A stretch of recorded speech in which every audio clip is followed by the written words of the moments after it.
પછીનું પરિબળ છે માનસિક તત્પરતા, જેમાં રોજિંદી ક્રિયા આપણે જે કરતા હોઈએ ત્યારે આપણે માનસિક તત્પર હોઈએ છીએ. જેમ કે ટીચર બેલનો અવાજ સાંભળે છે એટલે તરત એને પીરિયડ યાદ આવે છે કે મારે ભણાવવા જવાનું છે. આ રોજિંદી ક્રિયા છે.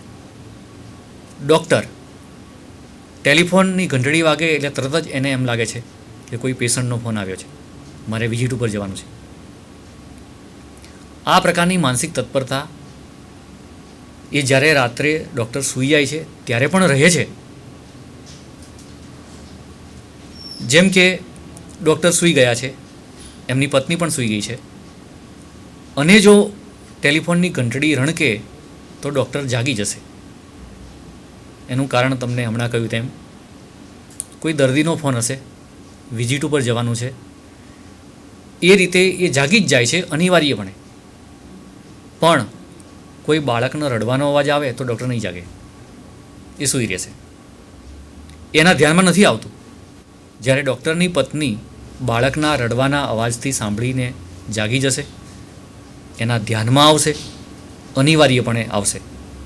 કારણ કે એ બાળક રડે છે એ બાબતે તત્પર છે, કારણ કે એ પોતે માં છે. ત્યાર પછી ટેવ, જે આત્મલક્ષી પરિબળ એવું છે કે જે ટેવ પડી હોય એ તરફ આપણું ધ્યાન જાય. તમને ખ્યાલ હશે કે સવારમાં છાપાવાળો છાપું નાખી જાય અને જેને છાપું વાંચવાની ટેવ હોય એ વહેલો ઉઠે ત્યારે સૌથી પહેલું છાપું જુએ છે, છાપું આવ્યું કે નથી આવ્યું. જો છાપું ન આવ્યું હોય તો એના ધ્યાનમાં તરત આવે છે કે છાપું નથી આવ્યું, આજે કેમ નથી આવ્યું. બીજા લોકોના ધ્યાનમાં નથી, કારણ કે બીજા લોકોને ઉઠીને છાપું વાંચવાની તરત ટેવ નથી, એ વ્યક્તિને ટેવ છે. તો ટેવના કારણે આપણે અમુક ચોક્કસ વ્યક્તિ, વસ્તુ કે પરિસ્થિતિ તરફ ધ્યાન અનિવાર્યપણે આપીએ છીએ. કોઈને સિગરેટ પીવાની ટેવ હોય તો એવો સિગારેટ પીવાથી ટેવાયેલો વ્યક્તિ જ્યારે સિગારેટની જાહેરાત જોવે છે તરત જ એના ધ્યાનમાં આવે છે, એ તરત જ એ જોઈ રહે છે, એ સાંભળે છે અને અનિવાર્યપણે એ જાહેરાતને પોતાના ધ્યાનમાં એટલે કે કેન્દ્ર પ્રદેશમાં ફોકસ કરે છે, કારણ કે એ બંધાણી છે એમ કહી શકાય. ત્યાર પછી માનસિક સ્થિતિ. માણસ કે વ્યક્તિ એવી માનસિક સ્થિતિમાં હોય કે જેમાં એને વિચાર્યું હોય કે આ ઘટના આ રીતે બનશે, હમણાં બનશે. ઉદાહરણ તરીકે જે વિદ્યાર્થી કાપલી લઈને પરીક્ષામાં બેસે છે તો એને એમ થાય છે, એની માનસિક સ્થિતિ એ પ્રમાણેની હોય છે કે હું પકડાઈશ, મને ઉઠાડી મૂકશે, હમણાં સ્કોડવાળા આવશે, સુપરવાઇઝર આવશે. તો આવી માનસિક સ્થિતિ સાથે પરીક્ષા જે આપી રહ્યો હોય ત્યારે એનું ધ્યાન સતત સુપરવાઇઝર ઉપર જાય છે, સ્કોડના સભ્યો ઉપર જાય છે. અન્ય વિદ્યાર્થીઓને કોઈ ચિંતા નથી, એમના ધ્યાનમાં સુપરવાઇઝર કે સ્કોડ નથી આવતું. જ્યારે પેલા વ્યક્તિ જે કાપલી લઈને બેઠો છે એના ધ્યાનમાં ચોક્કસ આવે છે. એ જ રીતે જેમ બસમાં કે ટ્રેનમાં ટિકિટ વગર કોઈ મુસાફરી કરતો હોય તો એના ધ્યાનમાં ટિકિટ ચેકર આવે છે કે આવ્યો કે નહીં આવ્યો, આવશે તો મને પકડશે, અને જો આવે તો એના તરફ એ સતત ધ્યાન આપે છે કે મારી પાસે આવશે, મને પૂછશે, ટિકિટ માંગશે. આવી જે માનસિક સ્થિતિ જે અનિવાર્યપણે આપણું ધ્યાન ખેંચવા માટે આપણને ઉત્તેજિત કરે છે અથવા ધ્યાન ખેંચાય જ છે. પૂર્વ અનુભવ એટલે કે અગાઉ જે આપણને જાણકારી મળી હોય, આપણે એ બાબતમાં નિષ્ણાત હોઈએ, આપણે શીખ્યા હોઈએ, એ બધી બાબતો ધ્યાન અનિવાર્યપણે ખેંચવા માટે જવાબદાર બને છે. જેમ કે સંગીત તજજ્ઞ નિષ્ણાત જ્યારે કોઈ સંગીતના કાર્યક્રમમાં સંગીત સાંભળવા માટે બેઠો છે, એને પૂર્વ અનુભવ છે કે સંગીત કેવું હોય, કેવા સૂર હોય, કેવા તાલ હોય, કેવા રાગ હોય. અને કોઈ કલાકાર જો રાગ સૂર તાલમાં ભૂલ કરે તો તરત જ એને ધ્યાનમાં આવે છે. એનું ધ્યાન ત્યાં જે ભૂલ કરી એના તરફ જાય છે. કોઈ ચિત્રકાર જે છે એ પણ કોઈ નવો ચિત્રકાર ચિત્ર દોરી રહ્યો હોય અને રંગો પૂરવામાં ભૂલ કરે અથવા ડિઝાઇન પાડવામાં ભૂલ કરે તો તરત જ એની ભૂલ પકડાય છે નિષ્ણાત દ્વારા. કારણ કે નિષ્ણાતનો પૂર્વ અનુભવ છે કે આ રીતે ન દોરાય, આવી જગ્યાએ આ પ્રકારના રંગો ન પૂરાય, એટલે એનું ધ્યાન ત્યાં જાય છે. સ્વાભાવિક રીતે દરજી જે કપડાં સીવે છે એનું ધ્યાન લોકોના કપડા ઉપર સતત રહે છે. કેમ? કપડાનું ફિટિંગ. દરજીના ધ્યાનમાં લોકોએ પહેરેલા કપડાનું ફિટિંગ એ સતત એ નિરીક્ષણ કરે છે, જોવે છે, કારણ કે પોતે એનો પૂર્વ અનુભવ મેળવેલો છે કે કયા પ્રકારના કેવા કપડાં વ્યક્તિને શોભે. ત્યાર પછી શરૂઆતમાં મેં તમને વાત કરી તેમ યુવાનો, ખાસ કરીને કિશોરો, એકાગ્ર થઈને કોઈ વાત સાંભળી શકતા નથી, કોઈ વ્યાખ્યાન સાંભળી શકતા નથી, આખું ગીત સાંભળી શકતા નથી, કારણ કે ચંચળ છે અને એક સ્વાભાવિક બાબત છે. આ બાબતને આપણે ધ્યાન વિચલન કહીએ તો પણ ચાલે. આ ધ્યાન વિચલન શું છે? જ્યારે આપણું ધ્યાન એક ઉદ્દીપક ઉપરથી બીજા ઉદ્દીપક ઉપર જાય અથવા એક જ ઉદ્દીપકના વિવિધ ભાગો ઉપર જાય, બદલાય, તો એને ધ્યાન વિચલન કહે છે. એટલે ચંચળ સ્વભાવના કારણે આપણે એક જ ઉદ્દીપક ઉપર સતત ધ્યાન નથી આપી શકતા. આપણી મર્યાદા એ છે કે એક જ ઉદ્દીપક, કોઈ એક વસ્તુ, કોઈ એક વ્યક્તિ, એના ઉપર 5-6 સેકન્ડ સુધી ધ્યાન આપી શકીએ, પછી વધારે ધ્યાન નથી આપી શકતા. આપણું ધ્યાન બદલાય છે, ધ્યાનનું વિચલન થાય છે. ધ્યાનનું વિચલન વધારે વિગતવાર અને વ્યવસ્થિત સમજાવવા માટે મારી પાસે કેટલીક આકૃતિઓ છે જે અહીંયા તમને બતાવું છું, કે જેમાં 2 ચહેરા અને વચ્ચે એક કપ દેખાય છે. બીજી એક આકૃતિ છે કે જેમાં એક મધર અને એક ચાઇલ્ડ, એટલે કે માતા અને બાળક દેખાય છે. ત્રીજી એક આકૃતિ છે જેમાં પગથિયા દેખાય છે, સ્ટેપ. તો આ આકૃતિઓના લક્ષણો, વિશેષતા શું છે? તો શરૂઆતમાં મેં તમને વાત કરી તેમ ધ્યાનમાં કેન્દ્ર પ્રદેશ અને સીમા પ્રદેશ એ બહુ મહત્ત્વની વસ્તુ છે. જે વસ્તુ તમારા ધ્યાનમાં છે એ ધ્યાનના કેન્દ્ર પ્રદેશમાં છે અને આજુબાજુનું બધું સીમા પ્રદેશમાં છે.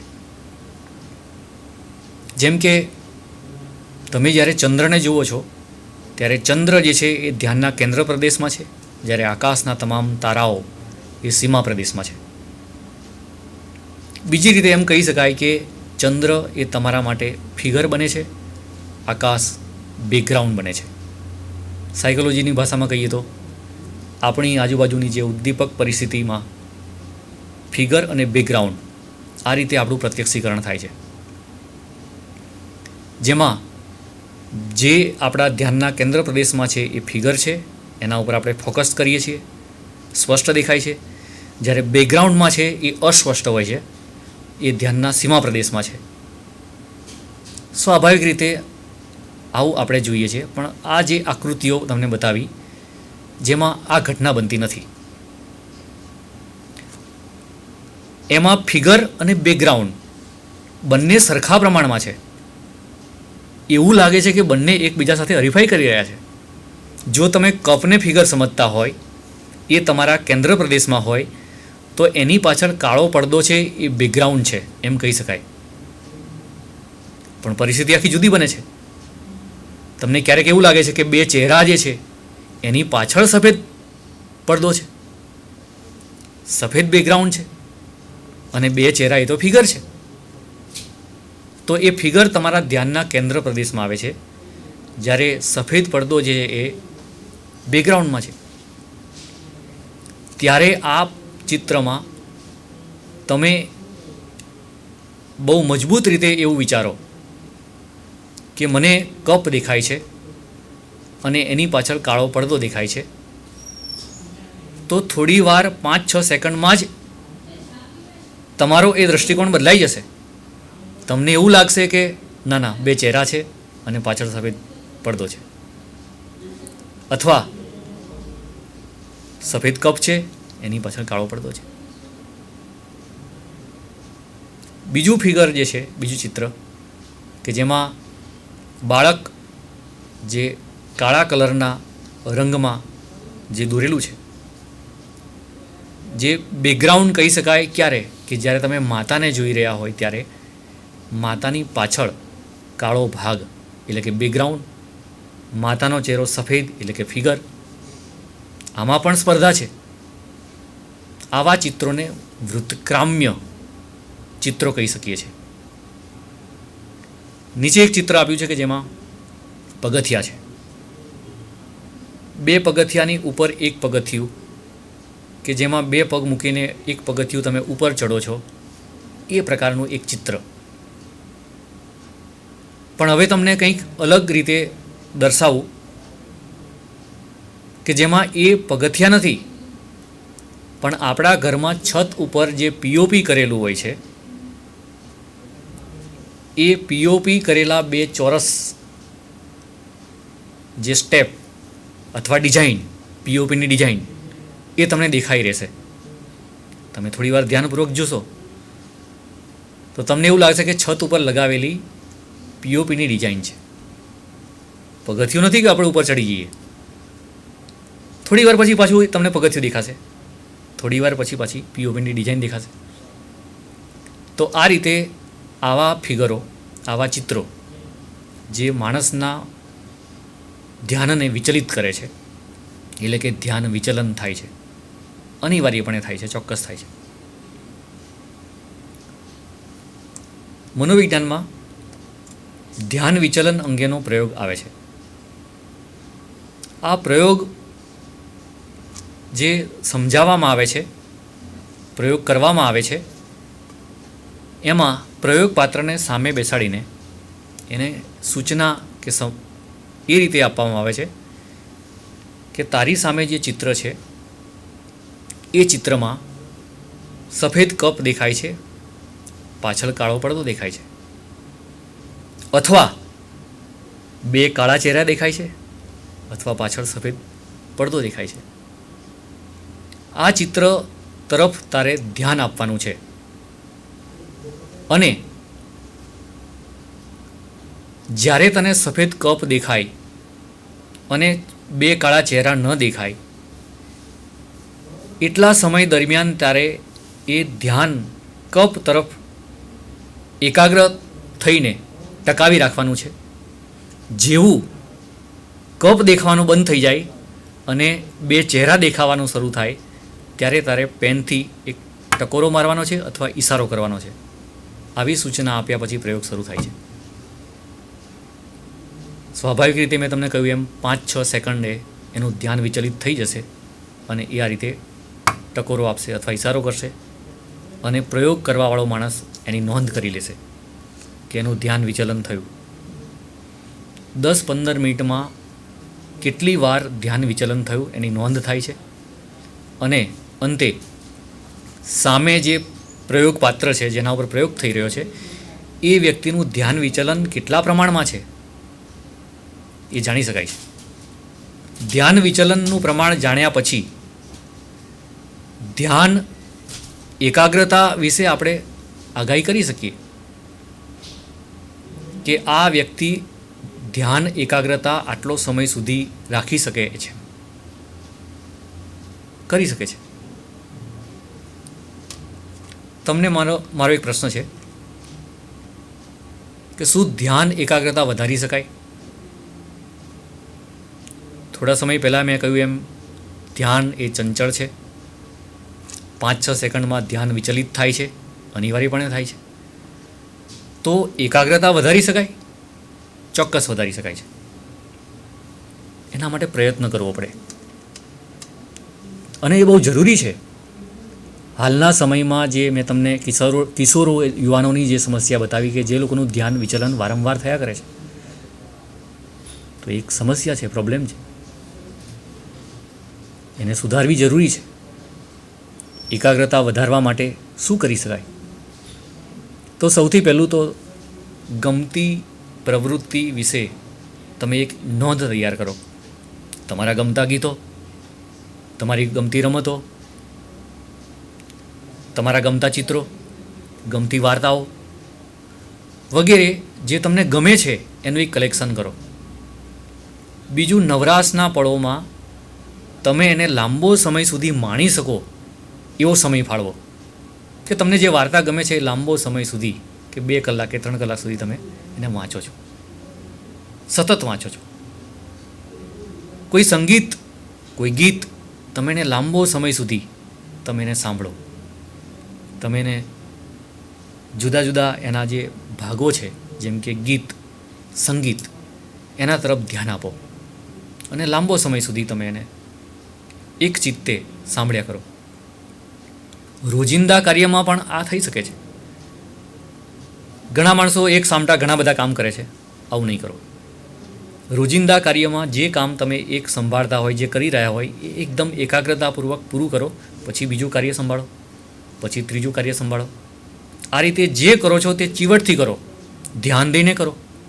તમારી એકાગ્રતા ચોક્કસ વધશે. ત્યારબાદ તમે આ જે પ્રયોગ મેં તમને સમજાવ્યો ધ્યાન વિચલન અંગેનો, એ પ્રયોગ જાતે કરી શકો.